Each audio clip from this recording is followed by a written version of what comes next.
What would you do if you were a teacher and you were suddenly removed from your position because you wear a headscarf? Not because of your teaching methods, not because of your work ethic, but because of something you wear on your head. This happened to a grade 3 teacher recently in Quebec, a province in Canada.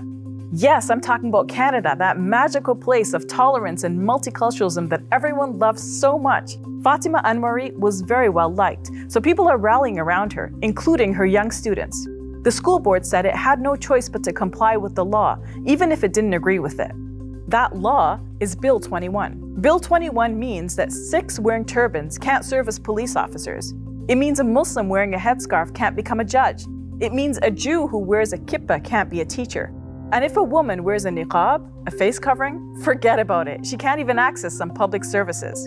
Quebec says the reason behind Bill 21 is a need to respect and protect laïcité. What is laïcité? Laïcité means a separation between church and state. It's an idea that came about in France in 1905. But there's a problem with how Quebec's using laïcité.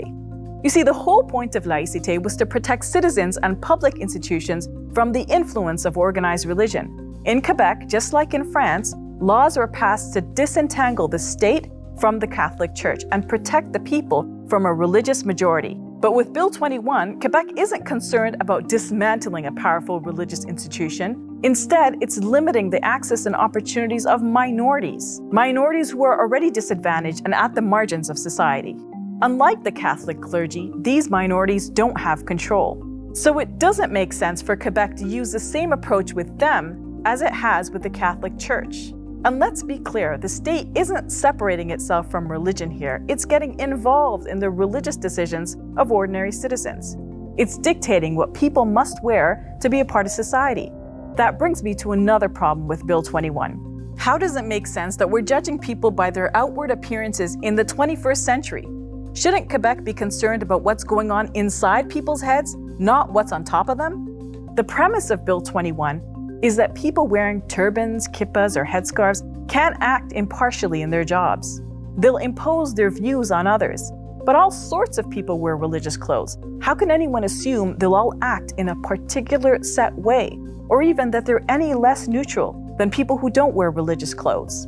If Quebecers think someone wearing a kippah is biased, then the problem is with them for not thinking critically, for not challenging their prejudices. Because how does getting rid of external differences actually help society to overcome internal differences? And then there are concerns about equality. Bill 21 makes certain people struggle most, people who have beliefs and practices that show outwardly. For many people who wear turbans, headscarves, or kippahs, what they wear is part of religious practice. It's not a religious symbol like the cross, and it can't be hidden away easily. Forcing people to remove these garments is forcing them to go against their religious practice. Quebec repeatedly says it's concerned about gender equality, especially for Muslim women. But what's strange is that it hasn't seemed to consider how Bill 21 marginalizes the women it seems most concerned about. Women from minority religious communities who are no longer able to access jobs and services.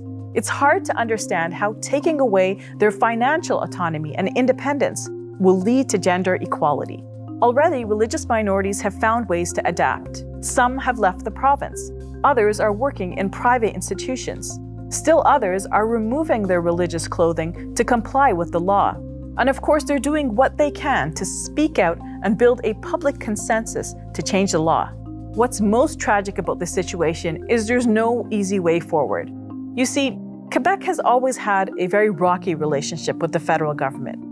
It argues that it's unique, and indeed, it does have language and cultural differences that deserve special consideration. Quebec doesn't take kindly to the federal government getting involved in its affairs. Neither does its large voting population. Add to that, the federal government long ago created a legal loophole for provinces that allows them to pass laws even if they go against people's charter rights. It's called the Notwithstanding Clause.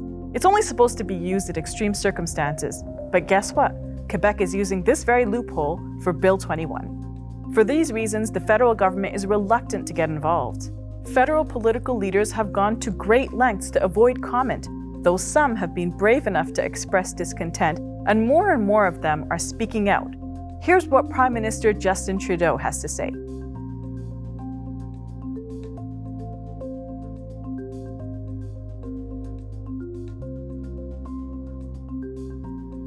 Here's Aaron O'Toole's comments.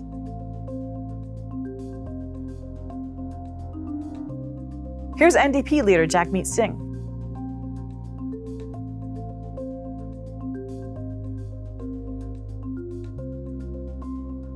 Here's the reaction of others.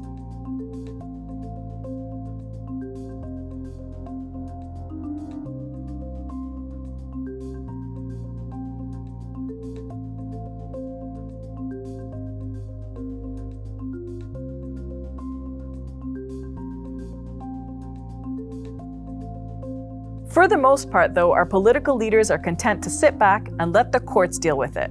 What that means is that the rights of a minority group are being trampled on in one of the largest provinces in Canada, and no one seems to care. I'm Safiyyah Ally for Let the Quran Speak. If you enjoyed this video, click like and subscribe, and please donate to support our work at QuranSpeaks.com.